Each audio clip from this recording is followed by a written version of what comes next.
Good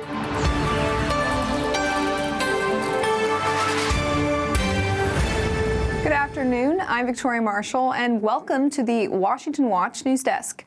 Earlier this morning, the Supreme Court upheld a law that bans TikTok in the United States. The court unanimously rejected a claim that a bipartisan law passed last year violates the First Amendment.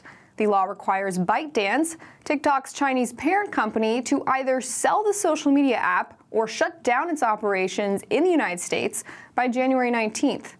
The justices said that because the primary responsibility falls on a foreign company and because the speech that's currently on TikTok could still exist under new ownership, the First Amendment does not apply.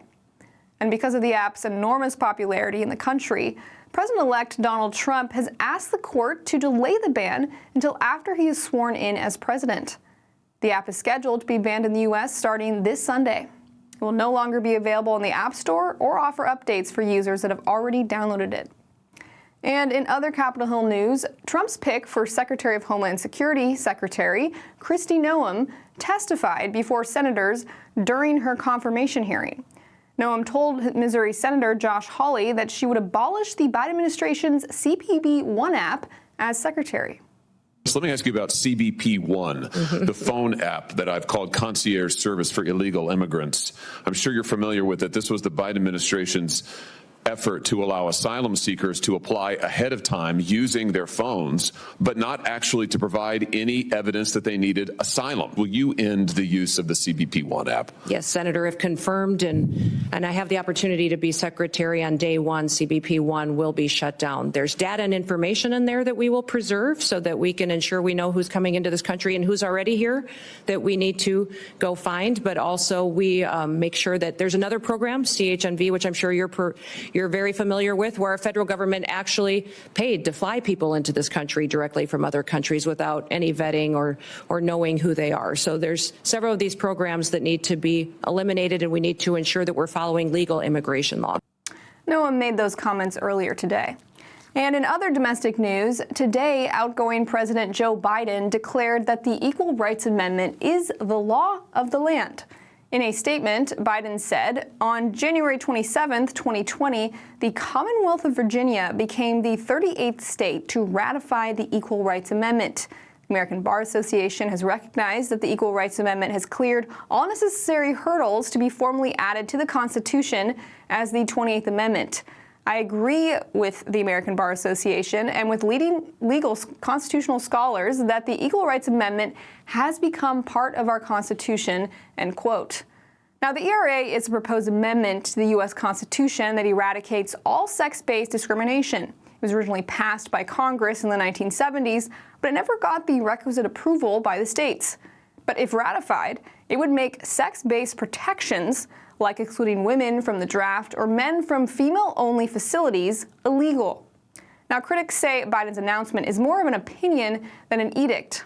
The National Archives has no plans to formally add the ERA to the Constitution. U.S. archivist Colleen Shogan has previously said that the ERA's eligibility has expired and could not be added now unless Congress acts. But Congress, under control of Republicans, is unlikely to do so.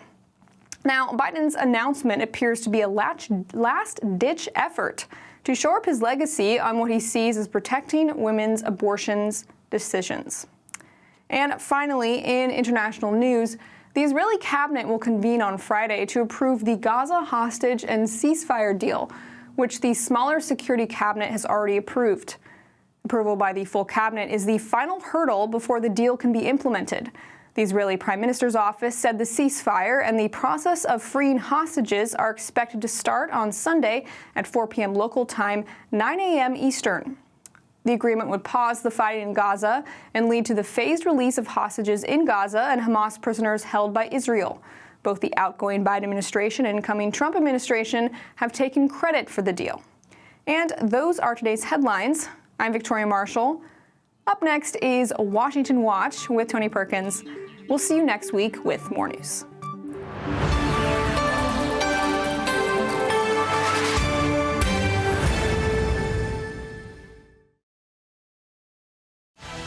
From the heart of our nation's capital in Washington, D.C., bringing compelling interviews, insightful analysis, taking you beyond the headlines and sound bites into conversations with our nation's leaders and newsmakers, all from a biblical worldview. Washington Watch with Tony Perkins starts now. Well, good afternoon. Welcome to this Friday edition of Washington Watch. I'm Jody Heiss, your Friday host, Senior Vice President here at the Family Research Council and President of FRC Action. Such an honor to have you joining us today, and we've got a lot to cover.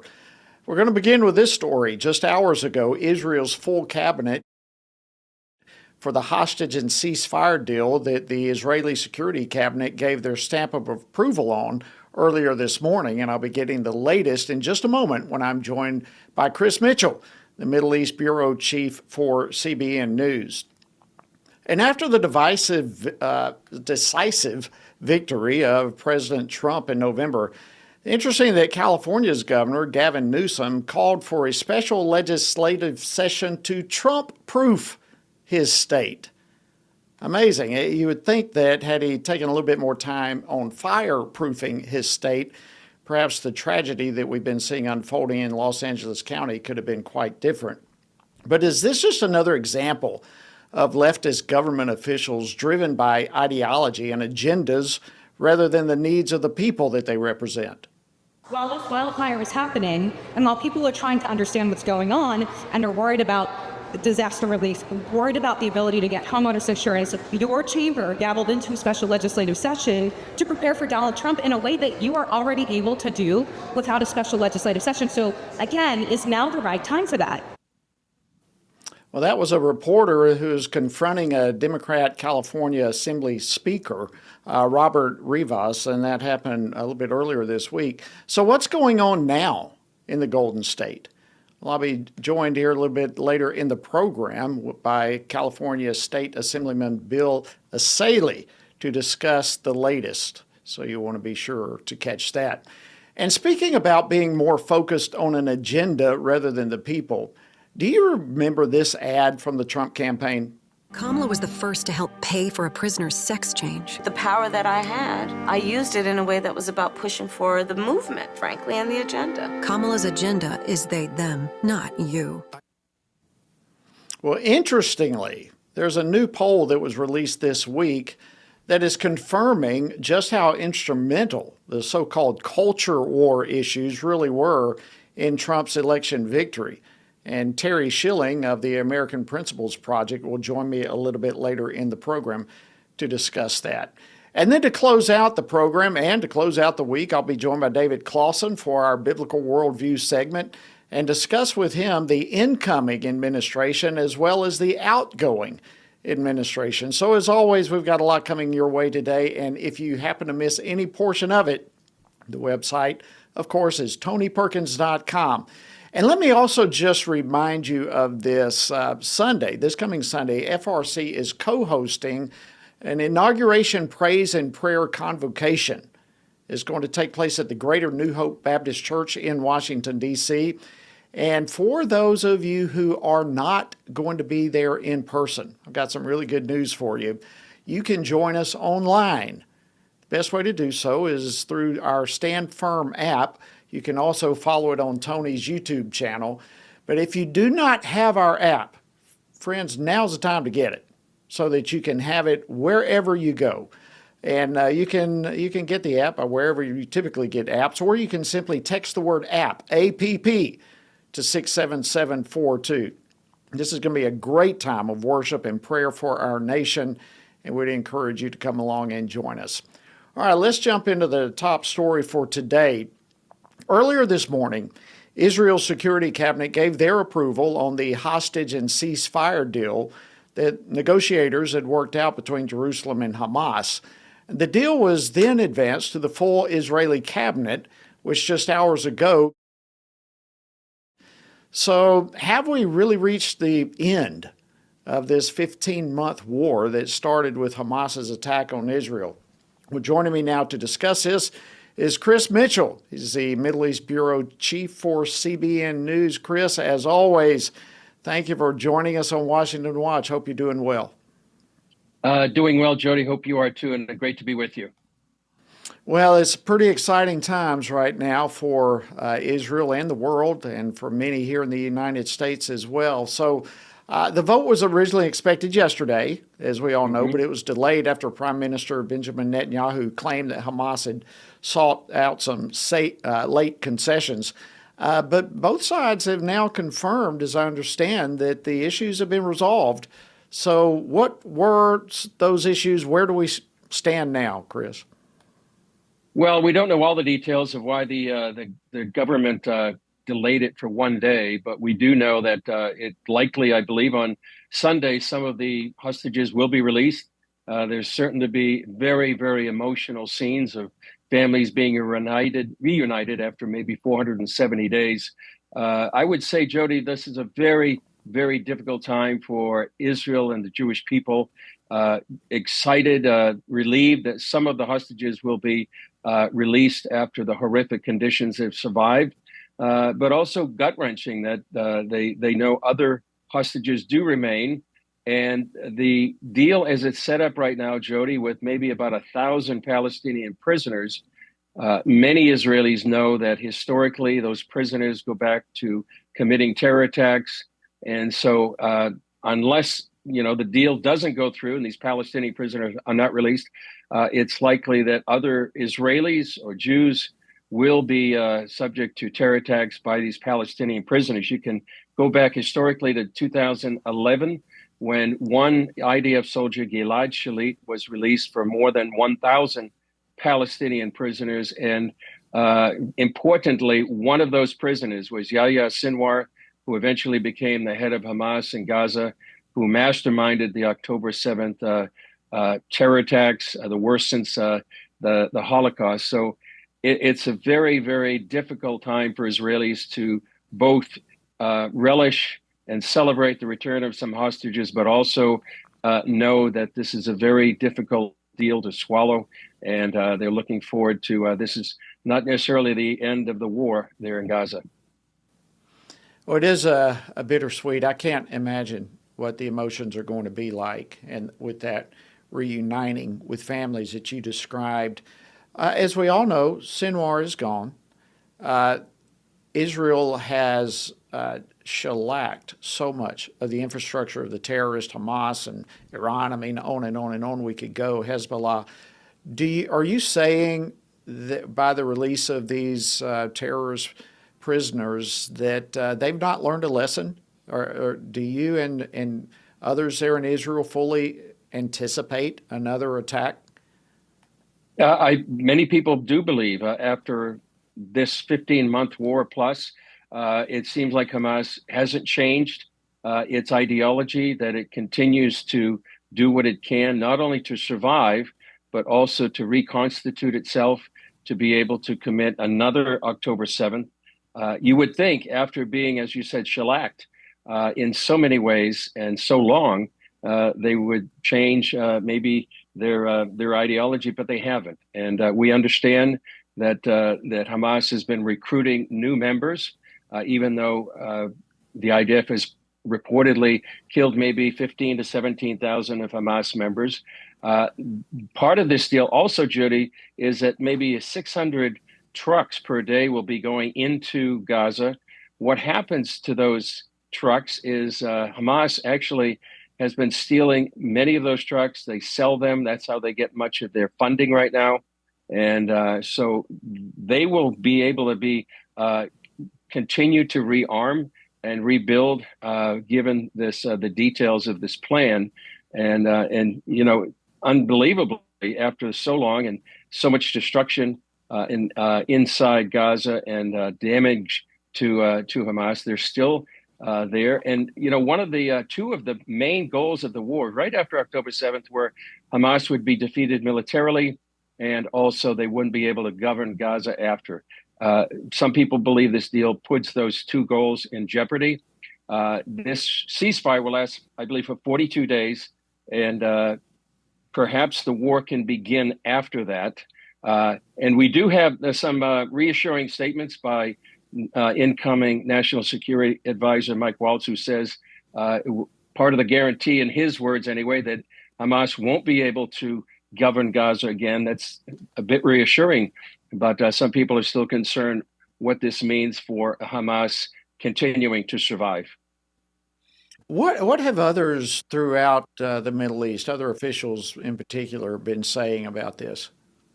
Well, we know there's celebration in many parts, certainly in Gaza, and Palestinians in Judea and Samaria, known as the West Bank, but also in Iran, they're celebrating, and different parts of the Middle East. Qatar is celebrating. They're part of the mediators, is Egypt as well. So this sends a signal to many in the Middle East that really Israel is weakened by this. They're claiming a victory despite all the damages and destruction that they've endured. Hamas is still claiming victory and committing themselves to continuing to come after the Jewish people and the state of Israel. Their agenda remains the same, Jody. They want to destroy Israel. They want to reclaim Jerusalem, and they want to kill the Jews. And that's been part of their charter, part of their raison d'etre, and they pledge to continue that after the ceasefire. Wow. Yeah, it really is amazing. I read that the foreign minister of Iran is saying just what you said, that all of this really means that Israel has surrendered to all of this. I don't know how in the world they come to that conclusion, but assuming, and this is another thing, but assuming that Hamas holds to the agreement, which is not a 100% guarantee, isn't this rolled out in phases? What are those phases that are involved in this? The first phase should be 33 hostages released over 42 days. And then the second phase, which is to be negotiated during phase number 1, would be eventually the end of the war. That is what Hamas is hoping for during phases 2 and 3. And that to many Israelis would be really disastrous. Jody, there's one group there in Gaza, in Israel, that is, that are opposed to this agreement. And this group is family members of those IDF soldiers, men and women who have fallen in Gaza. And they believe that their sacrifice, they don't want it to be in vain.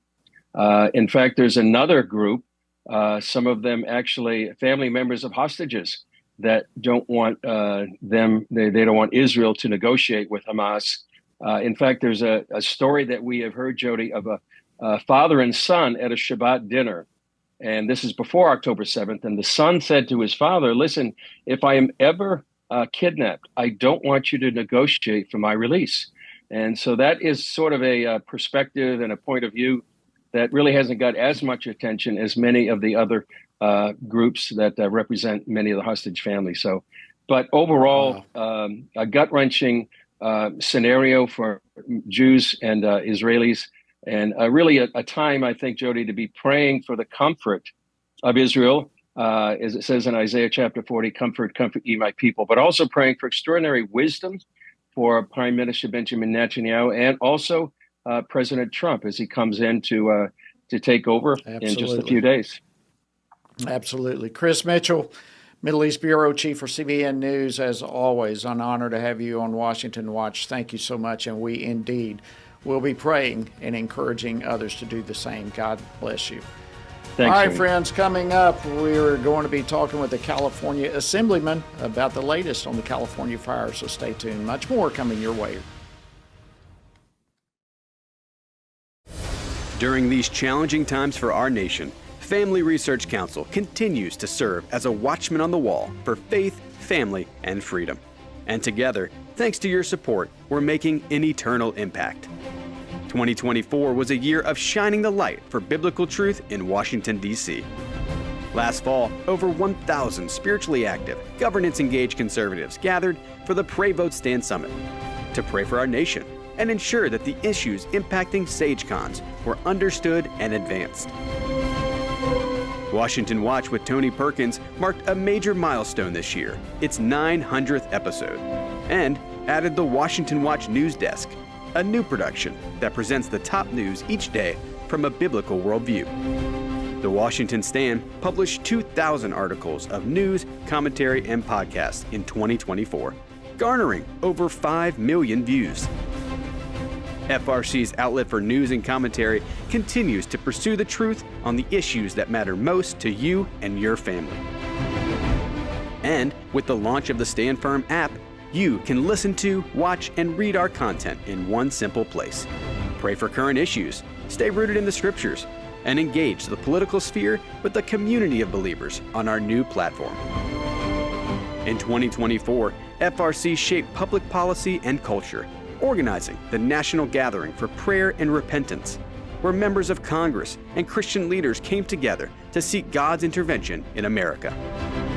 In May, FRC called upon believers to pray for and stand with Israel by dedicating a portion of their worship services to pray for Israel's peace, prosperity, and protection. With Pray Vote Stand Decision 2024, FRC and Real Life Network led a powerful evening of election night coverage to analyze the election results and pray that our nation would turn back to God. We also filmed a transformative educational course, God and Government. Launching early this year in January 2025, this series will explore the biblical and historical foundations of our government, empowering you to stand confidently in your role as a citizen of heaven and earth. Family Research Council thanks you for partnering with us, and we look forward to 2025 and standing for faith, family, and freedom. Looking to grow closer to God in the new year? FRC's Stand on the Word Spiral Bound Journal is here to help. Dive deeper into Scripture with thought-provoking questions, note-taking space, and context for each book and author. This second edition, covering Isaiah to Revelation, will guide you in tracking your journey through God's Word while deepening your faith in Christ. Order now at frc.org/store or text journal to 67742. Perfect for you and your loved ones. Good afternoon. Welcome back to Washington Watch. I am your Friday host, Jody Heiss, and so glad to have you joining us today. Well, California's wildfire crisis continues to devastate the state there, with at least 27 deaths now. Thousands of homes and businesses have been reduced to ash, and more than 200,000 residents have been forced to evacuate. As firefighters battle the blazes across Los Angeles County, there's outrage that continues to mount over the state's preparedness and policy failures. Governor Gavin Newsom has declared a state of emergency, but critics argue that years of mismanagement, underfunded fire prevention efforts, and restrictions on environmental policies have left California vulnerable to these types of catastrophic events. As California grapples with mounting damages, which some are saying could exceed $150 billion, voters and lawmakers alike are demanding accountability. They're demanding immediate reforms. So what needs to change to prevent disasters like this from becoming the new normal for California and for other states who follow these type of woke ideologies? Well, joining me now to discuss the latest is California Assemblyman Bill Essayli, who has spoken out about the need for meaningful policy changes there in California. Assemblyman, welcome to Washington Watch. Great to have you. Thanks for having me. All right. Well, you've called on Governor Newsom to convene a legislative session to overhaul wildfire prevention policies. Tell us a little bit about that. What do you have in mind? Well, the reason I called for it is because he convened a special session to quote unquote Trump-proof the state of California. He wants to hit that ground running on Inauguration Day and file multiple lawsuits, frivolous lawsuits against the Trump administration. So I said, rather than doing that, why don't we have a special session to fireproof the state of California? Let's focus on responding and mitigating future wildfires. So under public pressure, he has caved, and he has now called a special session on the wildfires. The Democrats intend to mostly focus on money and diverting millions, if not $1 billion or more, to respond to the current wildfire situation. Republicans will be pushing for policy changes in that special session. Wow, so it sounds like from a political perspective, there's going to be some fireworks as well. So what kind of specific changes, let's put it that way, would you like to see introduced?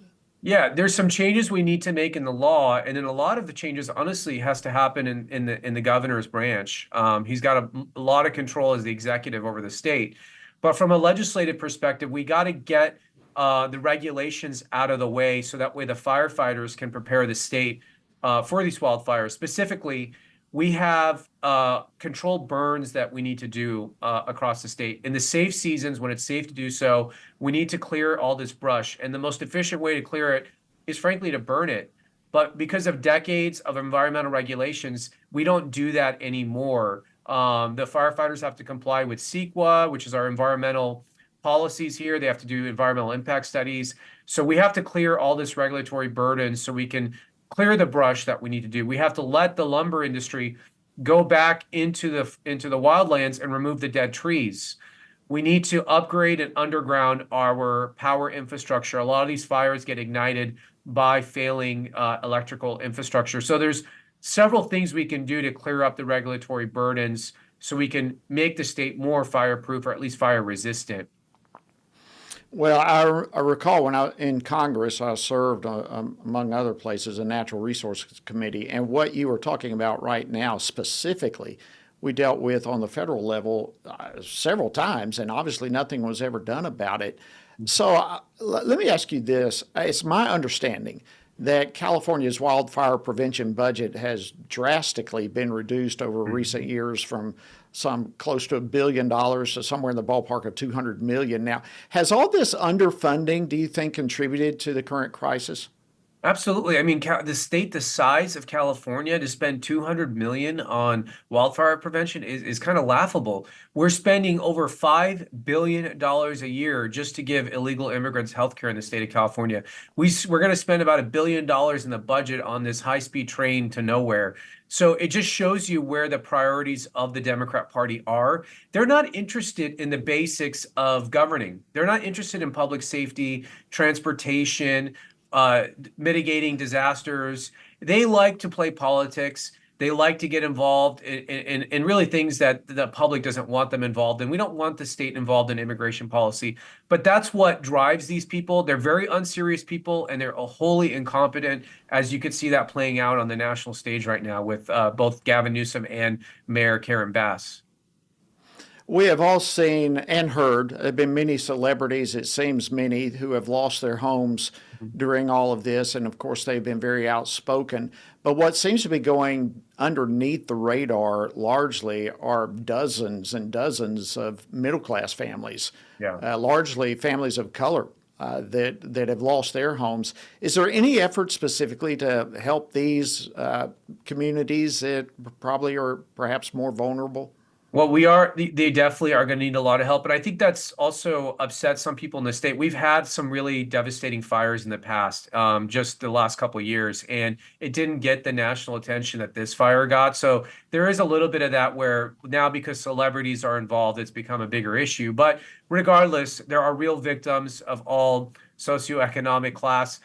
The federal government is ultimately going to have to step in and help them. I fully support that, and I fully support getting aid directly to the victims. But when it comes to reimbursing the state for its expenses, I think it's appropriate to attach some conditions to that, because otherwise this is just going to continue the way it is. Yeah, absolutely. And listen, we've only got about a minute or so left, but you lawmakers you've got a lot to deal with right now. Do you think that you will be able as lawmakers to rebuild the trust and demonstrate really some progress as it relates to wildfire prevention? Well, when you say lawmakers, California is a supermajority Democrat state. So the Democrats have the governor's office. They've got the supermajority in the legislature. So Republicans really were not part of the equation here. We'd obviously love to change that at some point. But right now, the Democrats own this. And so we're just making sure the public understands who's been in charge and who's responsible for these policy failures. Thank you so much, California Assemblyman Bill Essayli. Wow, you've got your hands full. We deeply appreciate you taking your time to join us today on Washington Watch. I appreciate you covering this. Thank you. You bet.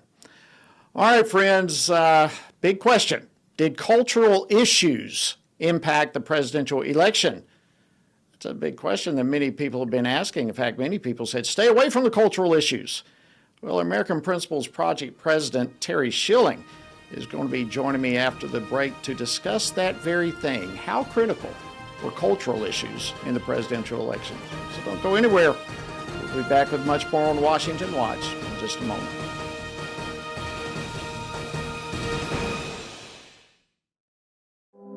So if you like to think and you like to pray, FRC is the place for you.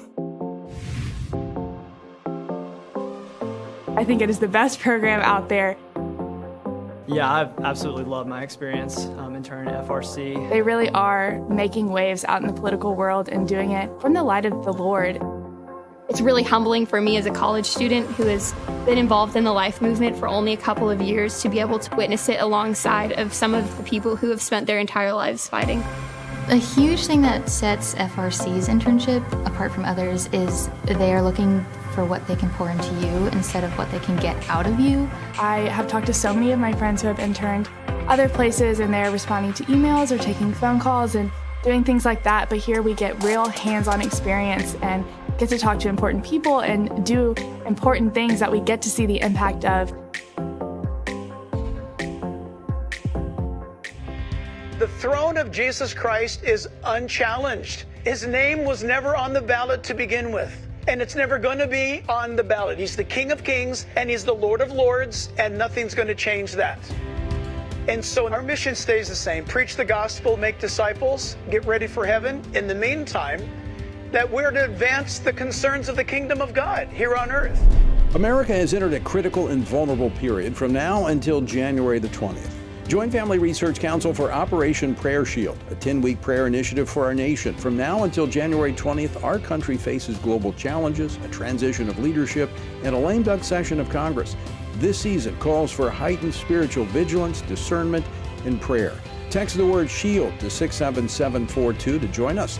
You'll have access to prayer points, scripture, prayer calls. Text SHIELD to 67742. Unite with us and pray for our nation.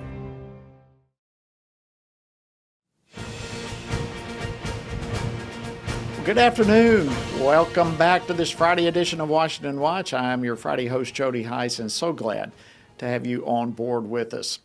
All right, as President-elect Donald Trump readies himself to retake the White House on Monday, the American Principles Project released a new poll earlier this week with confirmation about just how instrumental so-called culture war issues really were in Trump's election victory. So what are the takeaways of it all?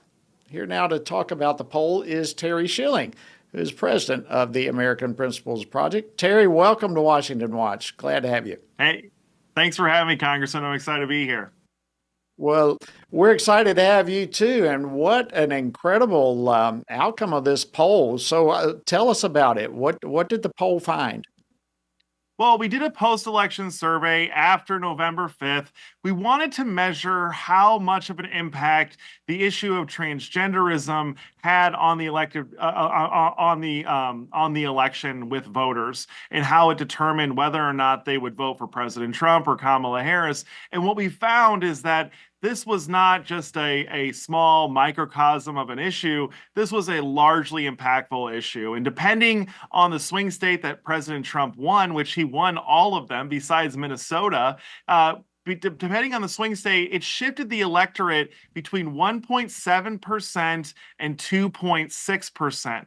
To put that in perspective, this election was decided by just 2.2% of the vote in Pennsylvania. These were very tight margins, but this issue where voters felt like Kamala Harris was much more concerned about cultural issues like transgenderism than people like them and their families, this was the largest issue of the election, and President Trump should get a lot of credit for putting this front and center and having this question be answered by the American people. It's really what led him to victory.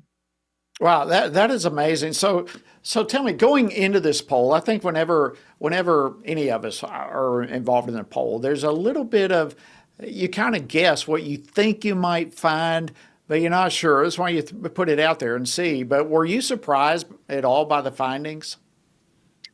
You know what I was surprised about, Congressman? The thing, I was not surprised that we found that this issue was important to voters and that it had an impact on their vote.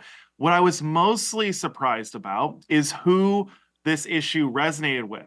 This was not an issue that resonated or stood out as resonating with white voters or Christian voters. They were already on board. This issue resonated with non-white working class voters and a lot of suburban women. These are the key demographics that the Republican Party has been needing to win over for decades, right? Every election we've lost is because too many people in those subsets vote for the Democrats. And what we found, that the thing that was most surprising to me was that these issues of cultural insanity from the Democrats were enough to bring enough voters from these core demographics that Republicans have been struggling with for decades. It was enough to bring those voters over to vote for Donald Trump, who, by the way, Congressman, we know from experience that Donald Trump went through hell this past election. He had assassination attempts, but more so when it comes to voters and their opinion of him, he suffered 89% negative coverage from the lamestream media and was up against a candidate that was getting into the mid to low 80s for approval, and I'm sorry, not for approval, but for positive coverage by the lamestream media. This was a totally disparate race in terms of media coverage, and because of this culture war agenda that President Trump decided to make front and center, he's now president of the United States. These are a very powerful subset of issues, and the Democrats would be wise to start toning down their rhetoric and their policy goals around them.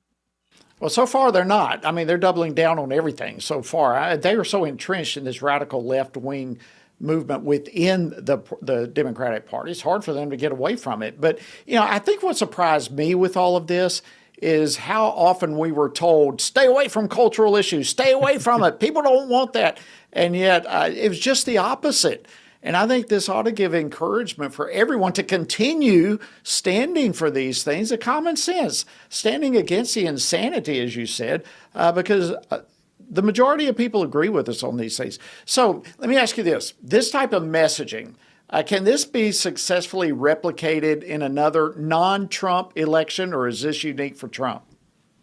I think it can be replicated anywhere. The biggest thing that we need to do, the thing that we need to replicate, is we need to replicate candidates making these central to their campaigns.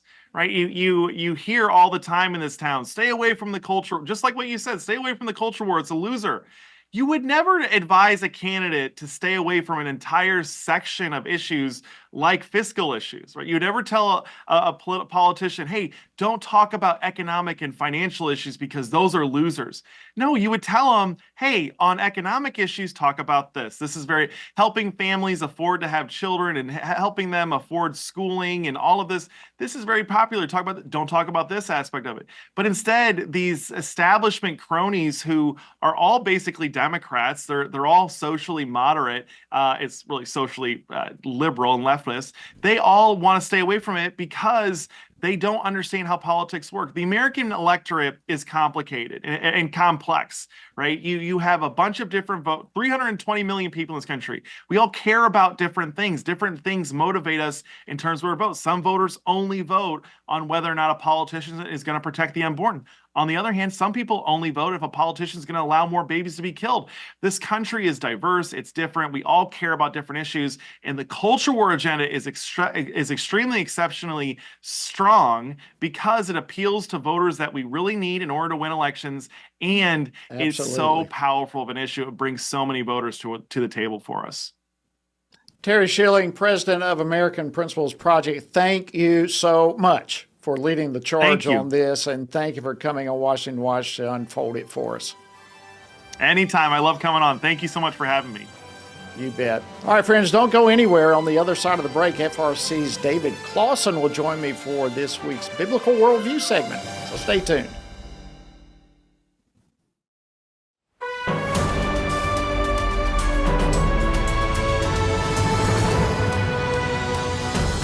Hello, I'm Tony Perkins, president of the Family Research Council here in Washington, D.C.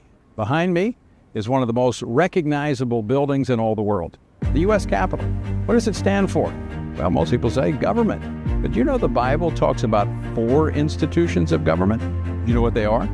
And do we have a republic or a democracy? Well, what do you say? Also, what about this thing, separation of church and state? Does that mean Christians shouldn't be involved in government? Guess what? We address those issues and more in our new God and Government course. I invite you to join us to see what the historical record and the Bible has to say about government. Join us for God and government.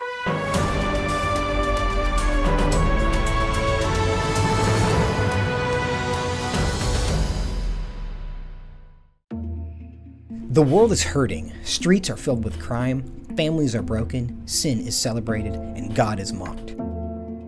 Everywhere we look, the wages of our sin are on full display. As Christians, we know that surrender to God's will is the solution to our biggest problems, but not everyone agrees.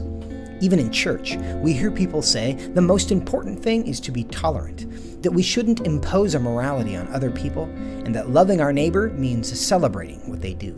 But you can't do that. It's not that you don't love your neighbor, you do, but you care about God's opinion more than your neighbor's opinion, and this makes you different. In fact, sometimes it makes you feel alone, like you are the only one. But there is good news. You are not alone, not even close. Research has found that there are 59 million American adults who are a lot like you. There are millions of people around the country who are born again, deeply committed to practicing their faith, and believe the Bible is the reliable Word of God. But that's not all. They're also engaged in our government. They're voters. They're more likely to be involved in their community, and they're making a difference in elections. The problem is that a lot of them feel alone too. We want to change that. FRC wants to connect these 59 million Americans to speak the truth together, no matter the cost. If you want to learn more about this group and what it means to be a spiritually active, governance-engaged conservative, or if you want to find out if you are one of these SageCons yourself, go to frc.org/SageCon and take the quiz to find out. The world is hurting, and we have the solution. We can't do it alone, but we can do it if we work together. That's what we're working toward every day. Join us. Go to frc.org/SAGECON, SageCon, to learn more. That's SAGECON, SageCon, to learn more.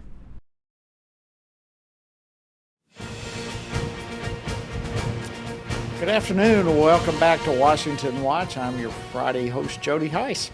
So glad to have you on board with us today. And again, I want to remind you about the inauguration praise and prayer convocation that FRC is co-hosting. It's going to take place this coming Sunday, January 19th. It will be held live at the Greater New Hope Baptist Church in Washington, D.C.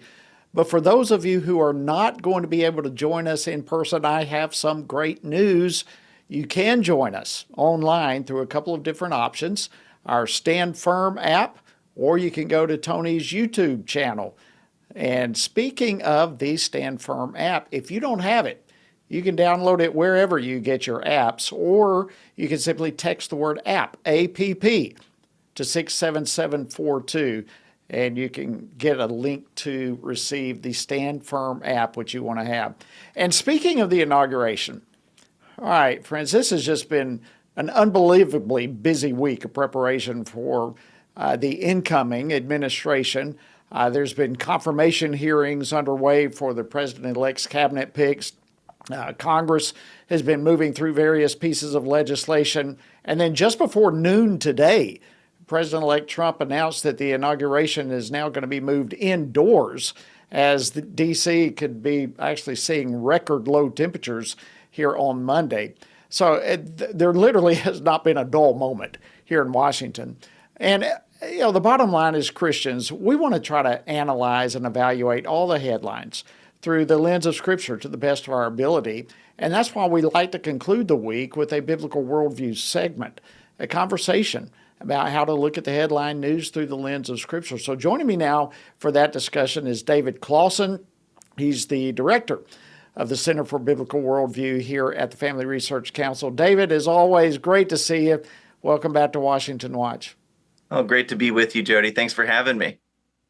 All right, I'm gonna start by giving you a loaded question. All right, so get ready. All right, here we're preparing for Monday's inauguration, but it's also an appropriate time to look back on the outgoing administration, the Biden administration. So on issues of concern to social conservatives, issues of concern to Christians, what are your reflections on President Biden's legacy?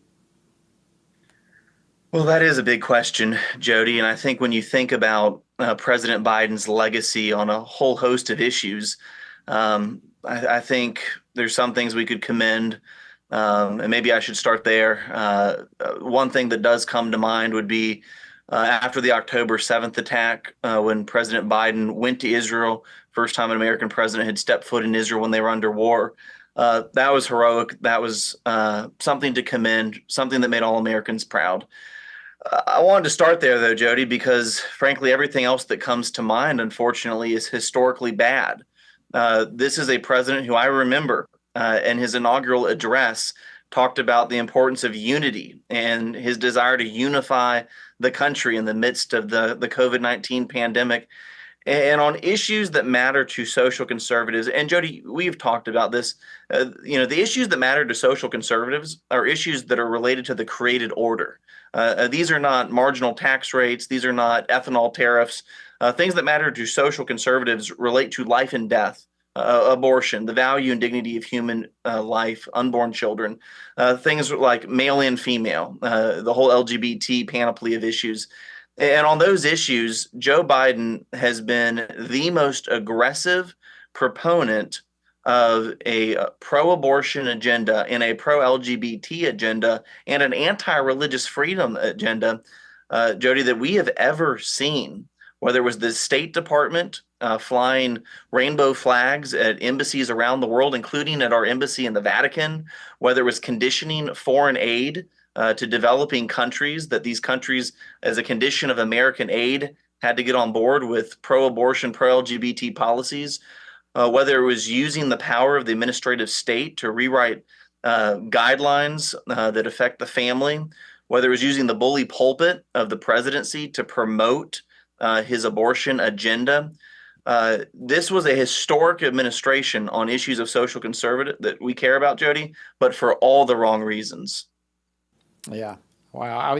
I got to be honest with you. I hadn't thought about being the first president to go to Israel during a time of war, but that certainly is commendable. I heard someone the other day say the only other thing, they did not mention that, so in their words, the only thing that the Biden administration did is unify Republicans and unify conservatives. And, from a Democrat perspective, that's not good news, but it really is. It's amazing how God uses all things and works together for good. And even the fact that I think is not too far of a stretch to say Republicans are probably more unified on many, many issues now than they have been in years. Would you agree with that? Well, I would agree. And again, I think it's important, I'm here at the Family Research Council. We're just a couple blocks away from the Justice Department. And just think of how the Justice Department over these last couple of years was weaponized. Everyone knows about the lawfare directed against President Trump personally with some of those cases. But even just think about the way the Justice Department has gone after pro-life activists. FBI agents have shown up at the homes of pro-life dads. We have a friend, Vanessa Sivage, where the FBI went after her as she was a whistleblower for that case in Texas, dealing with underage kids illegally receiving so-called gender-affirming care. And so, yes, Jody, I think Republicans and conservatives are more united than we've ever have been, in large part because how overreaching the Biden administration was. Let's be honest, in the 2020 Democrat primary, Joe Biden was not the most liberal candidate in that field that included people like Pete Buttigieg and Amy Klobuchar and others, Bernie Sanders. But when he took office, he took a hard tack to the left. And Jody, it started with his first decision as the nominee for the Democrats, which was just choose Kamala Harris as his running mate, who was the most liberal senator in the United States Senate. So I do think by overreaching as much as the Biden-Harris administration did, it did serve to unify Republicans and conservatives. I think there's both a sense of unity and a sense of urgency. I mean, obviously, and I don't want to get too far in the weeds here because I want to move on to some other stuff with you, David. But I think there's a sense of urgency that people have that now's the time to turn the ship around on a lot of issues. This is not a time simply of reprieve. This is a time that God has given us a moment to to respond to this appropriate. It's like the mercy of God has been granted to this country for this moment, and we better steward it well. And that applies both in the halls of Congress as well as in the places of churches and Christians all across the country. This is a moment of mercy that all of us need to step up at the plate and not let go to waste. And I agree with that, Jody. And I'm actually encouraged by how obviously Congress took their seats a couple of weeks ago, so they've already been quite active. But even earlier today, seeing the United States Senate invoke cloture on the Lake and Riley Act. President Trump ran on the immigration issue. That is an issue that's tearing apart communities all over this country. And to see, I think it was 7 or 8 Democrats cross the aisle with Republicans to pass this legislation that'll toughen our immigration laws. Praise God to see legislation like that even before President Trump takes office. We know next week that the House and the Senate are going to take a vote on the Born Alive Survivor Protection Act. We need to be praying that legislation like that is approved.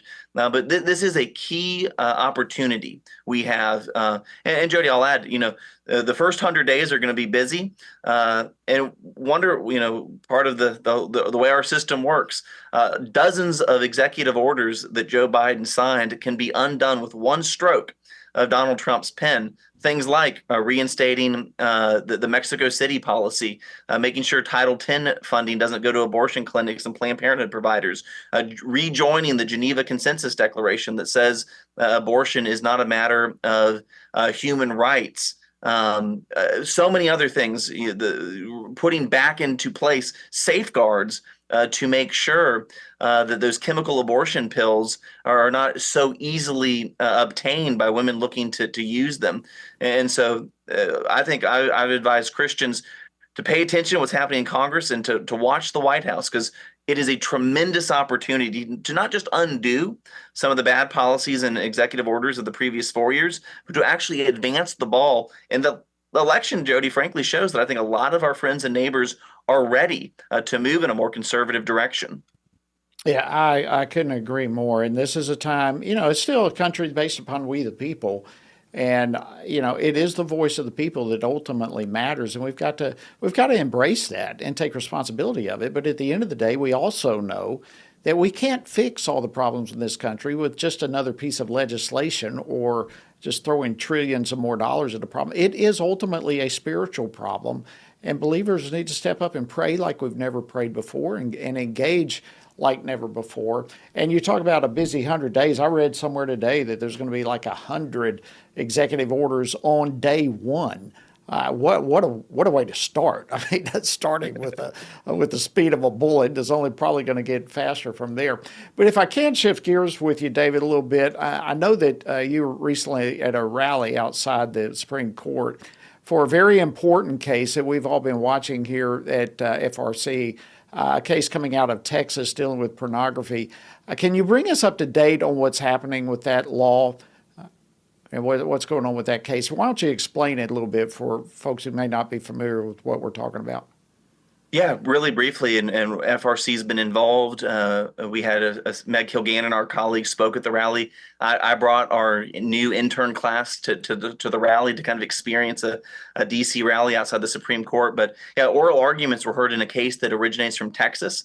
So Texas legislators put a law in place to protect minor children, just to simply require age verification for the pornography industry. This shouldn't be controversial. The pornography industry, Jody, is a multi-billion-dollar industry. And tragically, all studies show that the average age of exposure is around 7 years of age. And there's just no safeguards. And so what Texas has done is to provide age verification to these, pornography sites. So if you want to look at this filth, which no one should, but if you want to, you have to prove that you're an adult.